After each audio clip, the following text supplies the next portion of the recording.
Hello everyone, welcome to the Manula classes in the session of daily news analysis. Today is 20th of September 2024. I am Naresh Sharma going to discuss with you the current affairs of the day. So first of all, we are going to discuss the previous day questions so we can revise our previous day session. So आज मैं आपको यहाँ पे answers show नहीं करूंगा.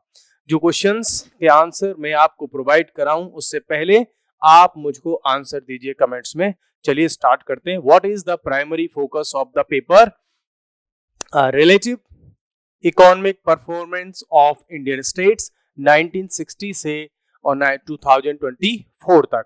सो आप बता दीजिए इसमें the impact of foreign investment की बात हुई है इसमें या relative economic performance of Indian states. बिल्कुल रिपोर्ट का यही नेम है और इसी पॉइंट पर इन्होंने फोकस किया है कि इंडियन स्टेट्स का जो कंपैरिजन है इकोनॉमिक प्रोग्रेस में वो क्या है. So that is the correct answer is B.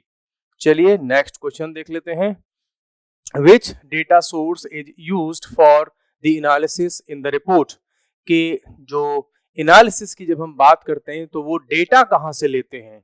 सो इसके लिए डेटा उन्होंने कलेक्ट किया था ministry of statistics and programme implementation. यहां से सारा डेटा लिया और उसके बेसिस पर कंपैरिजन किया.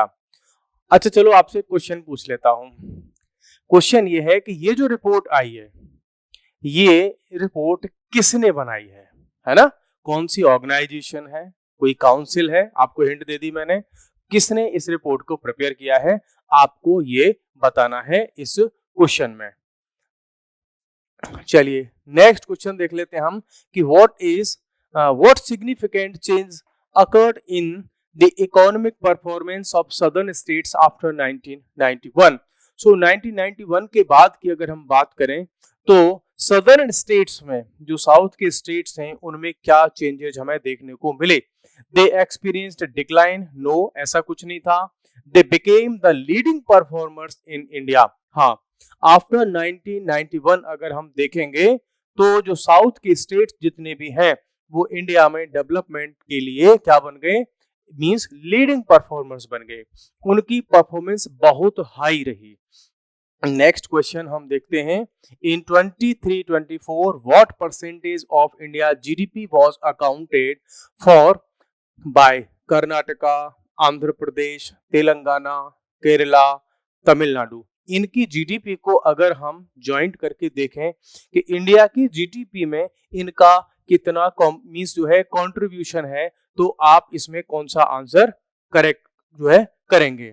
सो देखो ये जो चारों पांचों स्टेट्स हैं साउथ इंडिया के इन सबका इंडिया की जीडीपी में 30% का कंट्रीब्यूशन है और बाकी जितने भी स्टेट्स हैं उन सब की कंट्रीब्यूशन की अगर हम बात करें तो 70% में सारे स्टेट्स और इस 30% में आपके ये जो स्टेट्स हैं ये आपके कंट्रीब्यूट करते हैं. सो इट मींस इनका इंडिया की जीडीपी में बहुत बड़ा ही कंट्रीब्यूशन है. Which state has maintained the highest share of India GDP for almost the entire period mentioned? So entire period की अगर हम बात करें तो कौन सा ऐसा स्टेट है जिसने इंडिया की जीडीपी में हाईएस्ट मींस जो है अपना परफॉर्मेंस शो किया है. सो ऑफ कोर्स ये महाराष्ट्र है. इसने हमेशा से इंडिया की जीडीपी में बहुत बड़ा रोल प्ले किया है. नंबर 1 पे इसने रोल प्ले किया है. How much did Gujarat share of India GDP increase?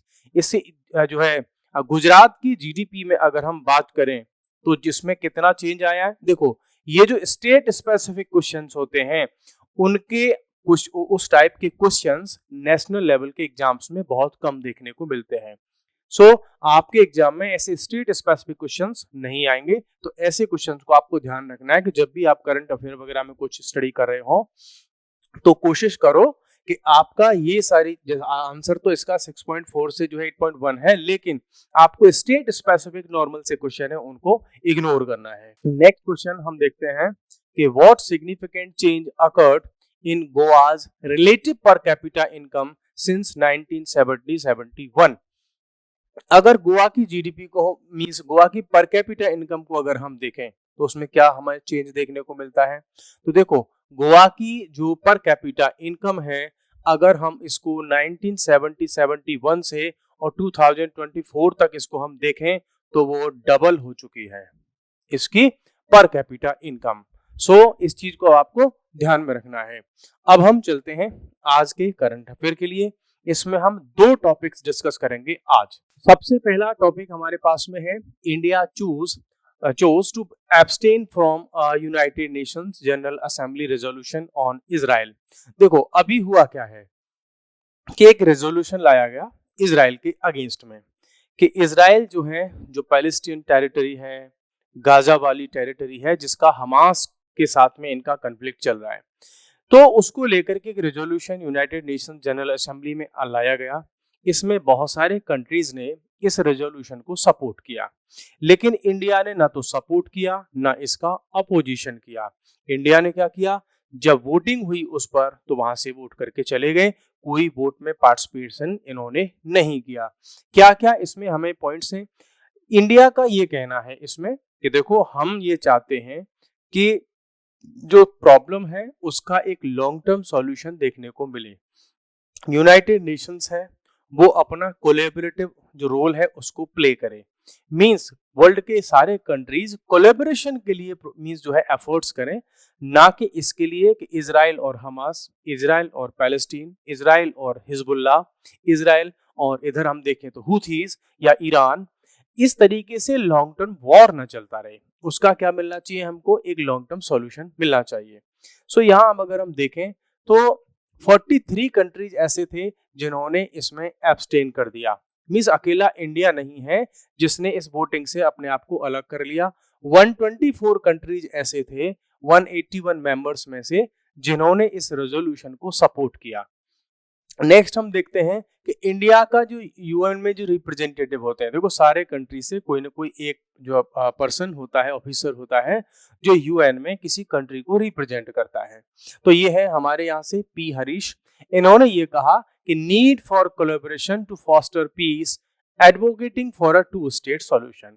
ये कहा कि देखो इंडिया का जो स्टैंड है इजराइल और पैलेस्टीन को लेकर के, तो हमारा जो स्टैंड है वो है two state solution. Two state solution क्या है, मींस इजराइल है वो भी बना रहे और जो पैलेस्टीन है वो भी अपने आप में कंट्री बना रहे। मींस दोनों जब सेपरेट कंट्री हो जाएंगे तो इसका अल्टीमेट सॉल्यूशन तो यही होगा। बिकॉज अगर पैलेस्टीन को एक सेपरेट कंट्री का स्टेटस वहां पे नहीं मिलेगा तो ये युद्ध हमेशा चलता रहेगा। क्यों कि जो पैलेस्टीन के लोग हैं, हमास के लोग हैं, वो हमेशा इसके लिए कोई ना कोई वॉर, कोई प्रॉक्सी वार, कोई टेररिज्म, कोई अटैक्स या लार्ज स्केल के अटैक्स, लार्ज स्केल वॉर, ये हमेशा चलता रहेगा। अब यहां हमें जो देखने को मिल रहा है कि इंडिया का जो एब्सटेंशन है, it marks a shift for India. Means India के जो रेजोल्यूशन रहे हैं हिस्टोरिकली अगर हम देखें तो इंडिया ने सपोर्ट किया है हमेशा जो है इजराइल को। एक बेसिक तरीके से हम ये कह सकते हैं कि इजराइल का हमेशा हमने सपोर्ट किया है। लेकिन यहाँ पर अगर हम देखें तो हमने थोड़ा सा क्या दिखाया कि हमने इजराइल के सपोर्ट में वोट करने की बजाय हमने क्या किया है, हमने वहां से एब्सटेन कर लिया है और हम उसको चाह रहे हैं कि टू स्टेट का सॉल्यूशन जो है हो जाए। इंडिया को ऑब्जेक्शन किस बात पे था कि हमने क्यों इस पर अलग किया, हम क्यों उस वोटिंग में पार्टिसिपेट नहीं किया।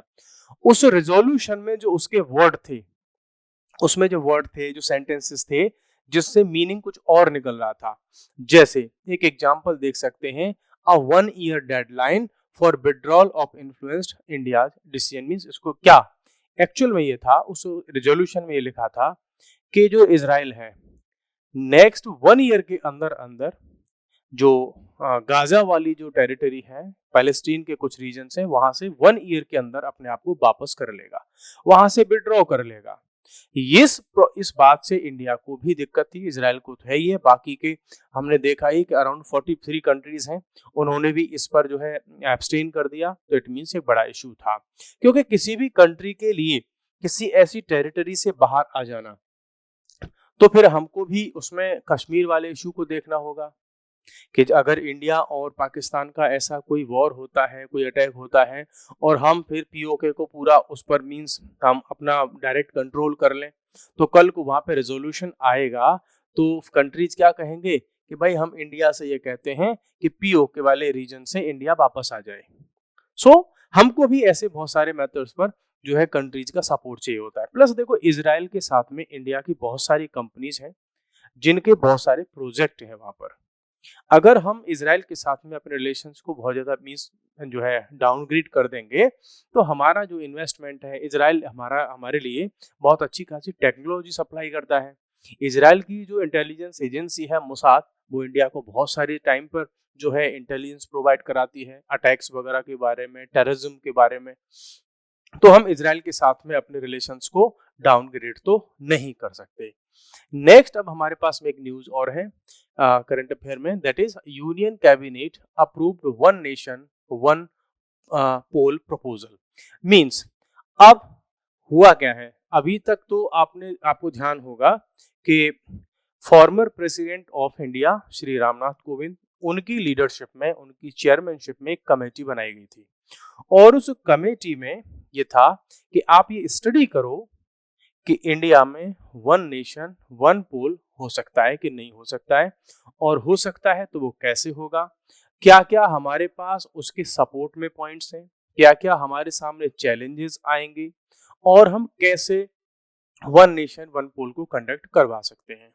तो अभी ये जो रिपोर्ट जब इन्होंने अपनी सबमिट की इस कमेटी ने, तो उसके बाद government of India, that is union government की हम बात करें, तो उन्होंने ये डिसीजन लिया अपनी मीटिंग में, कैबिनेट की मीटिंग में, कि भाई हम वन नेशन वन इलेक्शन को एक्सेप्ट करते हैं और अब इस पर हम काम करेंगे। वन नेशन वन इलेक्शन में क्या क्या होगा, लोकसभा का इलेक्शन, स्टेट की असेंबलीज का इलेक्शन और लोकल बॉडीज का इलेक्शन। लोकसभा का इलेक्शन आप सबको पता होगा, स्टेट की लेजिस्लेटिव असेंबलीज है, इनका आपको सबको पता होगा। लोकल बॉडीज की अगर आप बात करेंगे तो इसके लिए हमारे पास में दो बॉडीज आएंगी, एक तो आएंगी अर्बन और एक आएंगी आपकी रूरल। रूरल में जो आएंगी उसमें क्या क्या होंगे, उसमें डिस्ट्रिक्ट लेवल पर होगा, एक डिस्ट्रिक्ट लेवल पर, उसके नीचे दो ब्लॉक लेवल पर, और उसके नीचे 3 विलेज लेवल पर। तो इन तीनों को भी हमने उसमें ऐड कर लिया। और अर्बन में क्या होगा, जितनी भी सिटीज होंगे, टाउन्स होंगे, उनकी इलेक्शन। तो मींस नेशनल लेवल पर लोकसभा का इलेक्शन, स्टेट लेवल पर स्टेट की जो लेजिस्लेटिव असेंबलीज हैं, जिनको विधानसभा कहते हैं, उनका, और जो नीचे थर्ड लेवल की हमारी थर्ड टायर की गवर्नमेंट्स हैं, इन सब का इलेक्शन एक साथ होगा। इस बात पर कैबिनेट ने अभी अपनी जो कंसेंट है वो दे दिया है कि हाँ, कैबिनेट गवर्नमेंट चाहती है कि ऐसा हो। अब आगे का क्या मींस इसमें चीजें रहेंगी। अब इस प्रपोजल में जो कैबिनेट की डिसीजन में शामिल है वो क्या है, इसको इन्होंने ये कहा है कि भाई इसको हम 2 फेजेस में करा सकते हैं इलेक्शंस को, वन नेशन वन जो है इलेक्शन को। कैसे कि फर्स्ट फेज में कराएंगे हम लोकसभा और असेंबली के इलेक्शन, लोकसभा और जो लेजिस्लेटिव असेंबलीज ऑफ स्टेट्स हैं उनके इलेक्शन फर्स्ट में, मींस एक बार में इनके करा दो। और जो लोकल बॉडीज हैं, जब ये इलेक्शन हो जाए, मींस आपने फर्स्ट फेज में, सपोज करो कि फर्स्ट फेज में 10 दिन के अंदर, 15 दिन के अंदर, 1 महीने के अंदर, जो भी हो, आपने लोकसभा के इलेक्शन, स्टेट की लेजिस्लेटिव असेंबलीज के इलेक्शन एक बार में करा दिए। अब बचे हमारे पास में अर्बन लोकल बॉडीज और रूरल लोकल बॉडीज, तो उनके इलेक्शन विद इन 100 डेज में कंप्लीट करा दो। तो इट मींस सारे के सारे इलेक्शन हो सकता है विद इन 5 मंथ कंप्लीट हो जाए। तो काफी टाइम हमने बचा लिया, है ना। बाकी इसके पॉइंट्स पे तो हम बाद में बात करेंगे कि इनके क्या जो है बेनिफिट हैं, वन नेशन वन इलेक्शन के क्या इसके चैलेंजेस हैं, उस पर हम बाद में बात करेंगे। फिलहाल हम ये बात कर रहे हैं कि इस प्रपोजल में क्या था, ठीक है।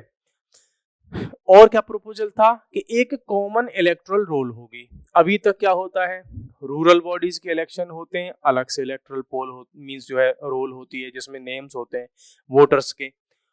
तो यहाँ पर बात क्या हो रही है कि एक ही वोटर लिस्ट हो और उसी के बेसिस पर आप अपने ग्राम पंचायत के इलेक्शन में जो है पार्टिसिपेट कर सकें, ब्लॉक वाले में कर सकें, जिले वाले में कर सकें। आप अगर सिटी में रहते हैं तो वहां की जो म्यूनिसिपैलिटीज वगैरह के इलेक्शन होते हैं उसमें पार्टिसिपेट कर सकें, स्टेट की असेंबली के इलेक्शन होते हैं उसमें पार्टिसिपेट कर सकें, और उसी से आप लोकसभा में भी पार्टिसिपेट कर सकें उसकी इलेक्शन में। तो मींस तीनों के लिए एक ही कॉमन क्या होगी, इलेक्टोरल रोल होगी। और इसके लिए एक ग्रुप बनाया जाएगा, एक अलग से ग्रुप होगा कि इसको सारे काम को कोऑर्डिनेट करे पूरे नेशनल लेवल पर, कि भाई कैसे हम इलेक्शंस को कंप्लीट कर सकते हैं। और क्या था इस प्रपोजल में था कि भैया अगर ये आपको कराना है तो हमें 18 क्या करने पड़ेंगे, कॉन्स्टिट्यूशनल अमेंडमेंट करने पड़ेंगे, जिनमें कोई भी ऐसा, मोस्ट ऑफ द जो अमेंडमेंट है वो ऐसे हैं कि उनमें स्टेट की असेंबली से कोई कंसेंट की रिक्वायरमेंट नहीं पड़ेगी।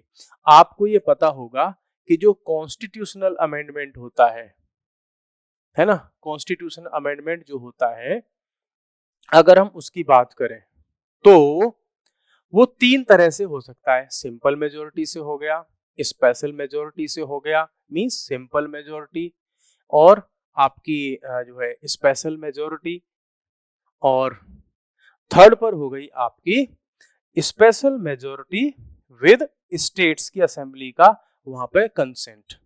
तो यहाँ पर ये कह रहे हैं कि ज्यादातर अमेंडमेंट ये होंगे वो हमारे इन दोनों प्रोसीजर के थ्रू हो जाएंगे। इसमें तो किसी कोई बहुत बहुत कम ऐसे अमेंडमेंट होंगे जिसमें सेंट्रल गवर्नमेंट को स्टेट से जो है कंसेंट लेना पड़ेगा। ठीक है, तो ये मीन्स इससे ये क्लियर हो जाता है कि इसको सेंट्रल गवर्नमेंट आसानी से करने के चांसेस उसके पास में है। अच्छा, फिर क्या है, अ bill will be likely, means आने वाला जो विंटर सेशन है पार्लियामेंट का, लोकसभा का, उसमें इसके लिए अलग से एक बिल लाया जाएगा और उसको एक्ट बनाया जाएगा, वो एक लॉ बन जाएगा, और उसके बेसिस पर फिर आने वाले टाइम में मींस अराउंड 2029 की हम बात कर सकते हैं, उस समय पर ये वन नेशन वन इलेक्शन को इम्प्लीमेंट किया जा सकता है।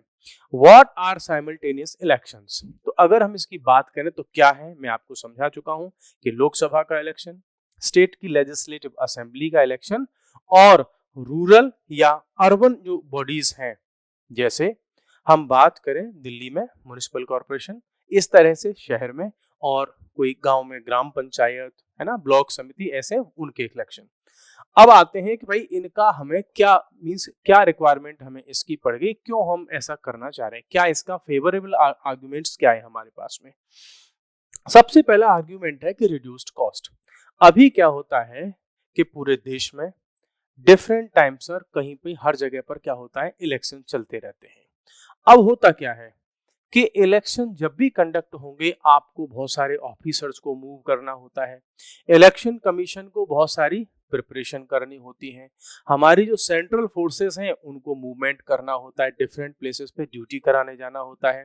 कैसे, आप एग्जांपल के लिए देखो, सपोज करो मैं बताऊं कि 10th ऑफ अक्टूबर को सपोज करो हम इलेक्शन करा रहे हैं लोकसभा का, 10th ऑफ अक्टूबर को।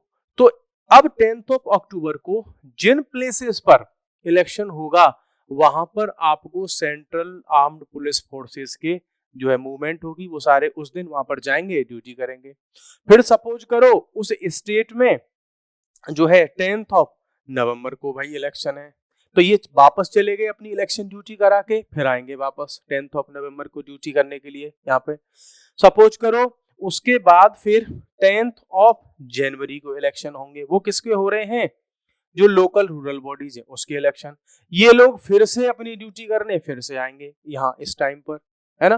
तो इट मींस इनका तो मूवमेंट इसी में चलता रहता है, हमेशा किसी न किसी इलेक्शन ड्यूटी में करते जो है मूव करते रहते हैं। अब दिक्कत क्या, अब इससे क्या फायदा होगा भाई, जब सेंट्रल आर्म पुलिस फोर्सेस जाएंगी तो उनके मूवमेंट में बहुत सारा खर्चा आता है ना। अब होगा क्या कि एक 10th of October date fix हो गई, इसी दिन तीनों के इलेक्शन हो जाएंगे, मींस एक ही बूथ होगा, उस पे अलग अलग आपको जो ईवीएम होंगी, 3 ईवीएम लगा दी जाएंगी, एक होगी नेशनल लेवल के लिए, एक होगी स्टेट लेवल के लिए, एक होगी आपकी जो रूरल या लोकल बॉडीज है उसके लिए। वहां आपको सारी चीजें लिखी होंगी कि भैया ये इसमें आप किस पार्टी को वोट कर रहे हो, नेशनल लेवल पर, स्टेट में किसको वोट कर रहे हो, रूरल में किसको वोट कर रहे हो। तो पर्सन एक बार गया, उसी दिन सबके 3 अलग अलग टाइम पर वोट डाल करके आ गया, बात खत्म हो गई। ये एक ही दिन ड्यूटी करवाने आए, अपनी ड्यूटी की, इलेक्शन कंडक्ट कराया, चले गए वापस। अब ये क्या कर सकते हैं बाकी टाइम में, जो नेशनल सिक्योरिटी की ड्यूटीज होती हैं उनको कर सकते हैं, एंटी नक्सलाइट ऑपरेशंस को कर सकते हैं, बहुत सारी ड्यूटीज होती हैं इनके पास में, उनको कंडक्ट करवा सकते हैं। तो एक तो सबसे बड़ा बेनिफिट ये होगा। दूसरा है सिंप्लीफाइड प्रोसेस, एक सिंपल प्रोसेस हो जाएगी कि आओ भैया एक दिन वोट डाल करके चले जाओ। Less disruption. अभी तक क्या होता है कि जब जब इलेक्शन होते हैं तो गवर्नमेंट के बहुत सारे वर्क हैं वो सब स्टॉप कर दिए जाते हैं। ऑफिसर्स के ट्रांसफर, पोस्टिंग, नई पॉलिसीज, नए रिक्रूटमेंट, वो सब स्टॉप हो जाता है। नए अनाउंसमेंट्स सब स्टॉप हो जाता है। सो वो सब क्या हो जाएगा, हमारा सब रुक करके, मींस 5 साल में एक बार इलेक्शन हो गए। अब उसके बाद आप ये देख लीजिए कि सारी की सारी जो पॉलिटिकल पार्टीज हैं, लीडर्स हैं, अब वो डेवलपमेंट में फोकस करें, ना कि बस इलेक्शन की स्पीच देते हुए रहें। अब देखो, आपको एक चीज और पता होगा, जब भी इलेक्शंस का टाइम आता है पूरे देश में जो माहौल है, एनवायरनमेंट है, वो सब खराब हो जाता है। क्यों? पॉलिटिकल पार्टीज अपने बेनिफिट के लिए ऐसी बहुत सारे स्पीच देते हैं जिससे दंगे भड़क जाते हैं, कई बार पोलराइजेशन हो जाता है, बहुत ज्यादा मींस कम्युनिटीज में आपस में जो है एक पॉइजन जैसा माहौल हो जाता है। तो भैया होगा क्या, साल में एक बार इलेक्शन आएंगे, आपको जितनी स्पीच देनी है दे लो, बाकी आपको पूरे टाइम केवल डेवलपमेंट में फोकस करना है। ठीक है, फिर क्या है, क्लियर अकाउंटेबिलिटी। इससे क्लियर अकाउंटेबिलिटी होगी, मींस अभी तक क्या होता है, नेशनल लेवल पर किसी पॉलिटिकल पार्टी ने अलग आइडियोलॉजी शो की, स्टेट लेवल पर अलग आइडियोलॉजी शो करेंगे, है ना। अब जैसे आप एग्जांपल ले लीजिए कि कर्नाटक में किसी एक सपोज करो एक पार्टी की गवर्नमेंट है, ऑलरेडी है वहां पे उनकी गवर्नमेंट, और उनकी गवर्नमेंट हम कह सकते हैं हिमाचल प्रदेश में भी है किसी एक पार्टी की गवर्नमेंट। अब जब वो लोकसभा के इलेक्शन होते हैं तब तो क्या कहते हैं कि हम सबको 1-1 लाख रुपए बांट देंगे, ठीक है, हर एक महिला को 1 लाख रुपए देंगे एवरी ईयर। जब आपकी गवर्नमेंट फिर स्टेट गवर्नमेंट में है आपकी, तो वहां क्यों नहीं दे रहे हो आप 1 लाख रुपए? मींस क्या होगा, जनता को भी इनकी बातें क्लियर समझ में आने लग जाएंगी, वो XYZ कोई भी पॉलिटिकल पार्टी हो, कि अच्छा आप नेशनल लेवल पर आपका ये स्टैंड है, स्टेट लेवल पर ये स्टैंड है, और रूरल जो आपकी जो म्युनिसिपैलिटी कॉर्पोरेशन वगैरह जो अर्बन कॉर्पोरेशन है उन पे आपका अलग स्टैंड है। तो पार्टी की, उन लीडर्स की एक क्लियर अकाउंटेबिलिटी उसमें देखने को मिलेगी। नेक्स्ट हम आ जाते हैं आर्ग्यूमेंट अगेंस्ट। अगेंस्ट में हमारे पास क्या, देखो लॉजिस्टिकल चैलेंजेस तो आएंगे, बिकॉज जब हम किसी स्टेट में या लोकसभा के इलेक्शन जब कंडक्ट कराते हैं तो बड़ी प्रॉब्लम आती है कि सेंट्रल आर्म पुलिस फोर्सेस और जो है स्टेट की पुलिस वगैरह वो भी कम पड़ जाती है हमारे पास में, ठीक है। तो उसको हम कैसे कराएंगे, अचानक से सारे के सारे सपोज करो एक ही डेट को पूरे देश में आपने इलेक्शन, हालांकि ऐसा नहीं होगा, वो डिफरेंट डेट्स में कराएंगे, लेकिन हाँ एक चैलेंज तो है। फिर आपका रीजनल इश्यूज ओवरलुक्ड। अब हो क्या होता है, कई बार नेशनल लेवल के इश्यूज अलग होते हैं और लोकल इश्यूज अलग होते हैं।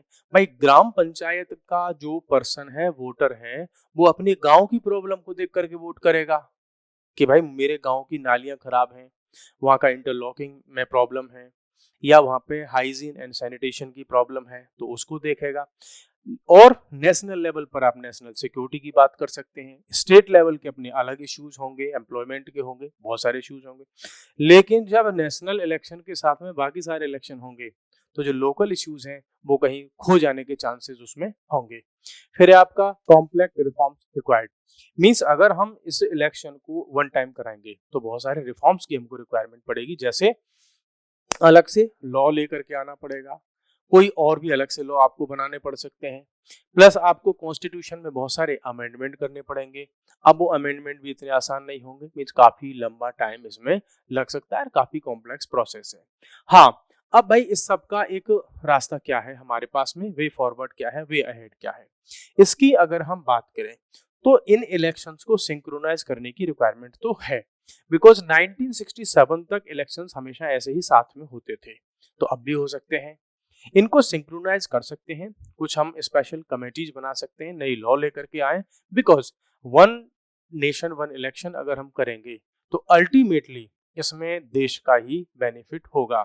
अब अगर कोई चीज देश के बेनिफिट की है तो उसमें चैलेंजेस फिर कितने भी आए, उन चैलेंजेस को ओवरकम करो और उस काम को करो, क्योंकि चैलेंजेस को देख करके हम रोक तो नहीं सकते। सो अल्टीमेटली हम ये कह सकते हैं कि गवर्नमेंट को, बाकी पॉलिटिकल पार्टीज को, अदर स्टेक होल्डर्स को, सोशल मीडिया को, जो है आपका जो प्रिंट मीडिया है, इलेक्ट्रॉनिक मीडिया या जो भी मीडिया है वो हो गया, आपके इंटेलेक्चुअल्स हो गए, आपके एकेडमिशियन हो गए, आपकी जो ब्यूरोक्रेसी हो गई, पॉलिटिकल पार्टीज हो गई, इन सबको एक साथ आना होगा। क्यों? बिकॉज अल्टीमेटली देश के लिए अगर कोई काम हो रहा है तो अपनी पर्सनल पॉलिटिक्स को छोड़ करके उसके साथ में आना पड़ेगा, तब इस देश का डेवलपमेंट होगा। सो आज के लिए इतना ही, कल फिर मिलते हैं नए सेशन में नए टॉपिक्स के साथ में। तब तक के लिए बाय बाय, टेक केयर।